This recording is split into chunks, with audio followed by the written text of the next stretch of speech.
For more insight, let's speak with Professor Joe Siracusa, who's Dean Global Futures at Curtin University. He joins us this morning from Perth. Professor, appreciate you joining us on the show. I want to start by asking you about what Brazil firstly has done as the host, opening the summit by pushing for concerted action on food security when we have two major wars and other pressing issues, to solve as well. I'm just wondering, why has Lula, set the bar so low? I mean, I'm not saying that poverty isn't, important, but, it seems to me that it's something that most countries would agree with. Oh, good morning. Well, look, the reason is that this summit, and it's been around, I guess, since 1999. This is about international economic interests or economic issues. And, the United Nations is about security and international order and that kind of thing. So, they're really two different domains. Food security, climate change, and the like are really the true domain of this particular conference. And it's important for a number of these nations here to try to get something done. We've been talking about climate change for a long, long time, and not much has been done about it. In fact, a number of the leading players in the world, beginning with, say, like Donald Trump now, think it's a bit of a hoax. Actually, they're not participating. So now we're into adaptation and modifications and those kinds of things. So look, it is about food security or food insecurity. We have millions and millions of people who don't have a place to sleep tonight. And yes, we have these terrible conflicts in Ukraine and in Gaza and in other places, and we have to deal with those too. So you really can't separate economic issues from security issues, though we have two, one's for the UN and one's for this particular group, but it's impossible to separate them because as long as people are killing each other and disrupting food or transfers of capital and goods, it's going to affect the economic issues as well. Okay, Professor. We know that Ukraine was a major focus of intense negotiations at last year's summit in New Delhi. We know that a joint statement had just come out of Brazil urging for just and durable peace in Ukraine. But given the deepening divisions over this issue, what are your expectations for progress in supporting Ukraine at this year's meeting? Well, they can say what they want. When Donald Trump gets in, he's going to try to conclude this as quickly as possible. The Ukraine war is just about, blown itself out. I mean, and there's tens of thousands of casualties, many of which we don't know much about because the statistics do not flow from these places. And I think Ukraine will be settled in the next 12 months. That is, there will be a diplomatic solution. There may be people in a hotel for the next 10 years in Geneva trying to work this out. But Donald Trump is going to make sure that this thing comes to a close. And I think Putin is looking for this, too, as a matter of fact. And I always thought it was a pity that Joe Biden didn't do more to stop the war. That is, he didn't even make a phone call to Putin to threaten him or to assure him about the creeping situation of NATO. So I think that was not lost opportunity. But look, I think the war in Gaza is going to wind down because there's not much more to destroy in Gaza. The place has been leveled. So, we have an opportunity to turn some of this around.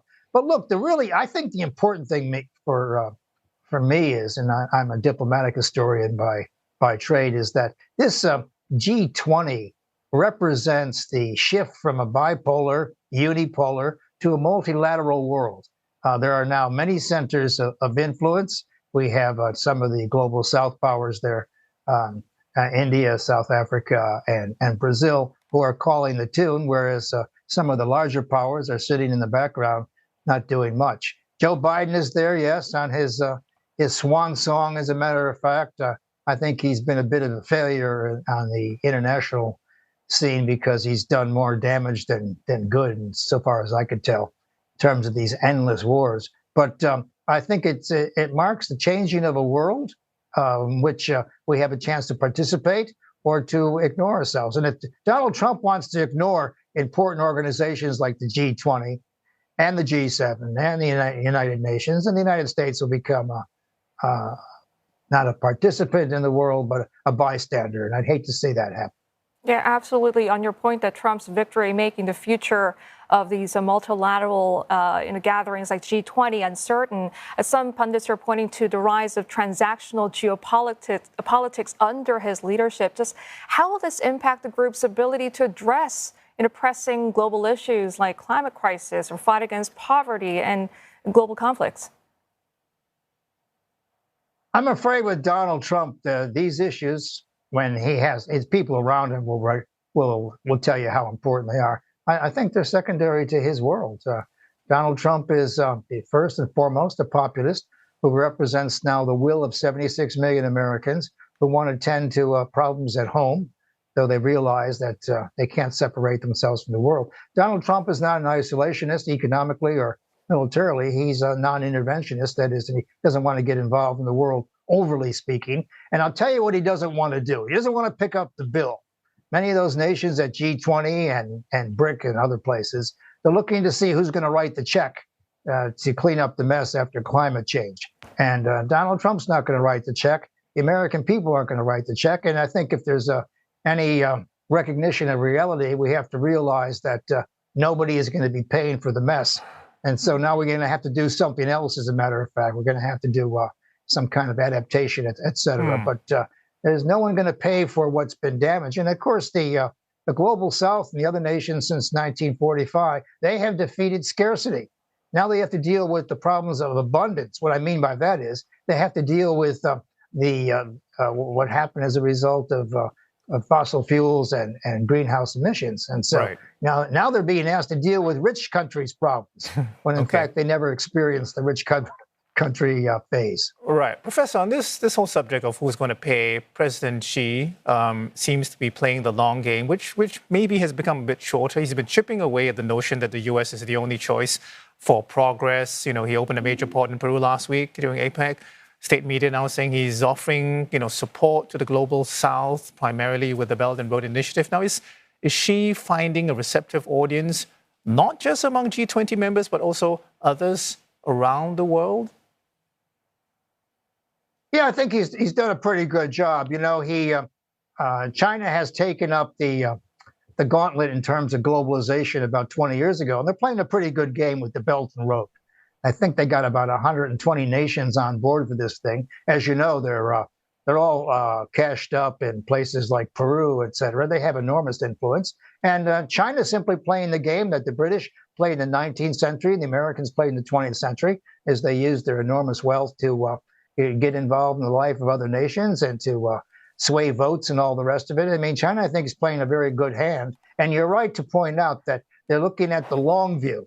In America, our presidents have these 4-year terms, and they seem to be campaigning all the time. So they don't have as much chance to focus as some of these other nations, which have longer terms for their leaders, as a matter of fact. So they're playing the long game, and they're playing it pretty well.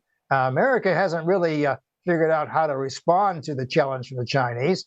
America asked the Chinese to compete in their world, and by the end of it, the Chinese were beating them in terms of trade and investments and things like that. So America's got a little bit of a catch-up to play. But look, those days of bipolarity or unipolar world, and I never believed there was a unipolar world. I mean, America's never called the shots.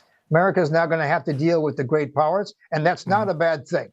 I think the great powers have an obligation to solve a number of these problems and make sure these wars do not tip into the direction of larger wars or nuclear wars and the like. So I think there's a sort of a consensus in America, a Washington consensus, that America now has to be part of a larger role. And if it doesn't play that role, then it can't complain about what happens next. All right, Professor, we do have to leave it there. We thank you so much for your time and for your thoughts. Very interesting. Professor Joe Siracusa is Dean Global Futures at Curtin University.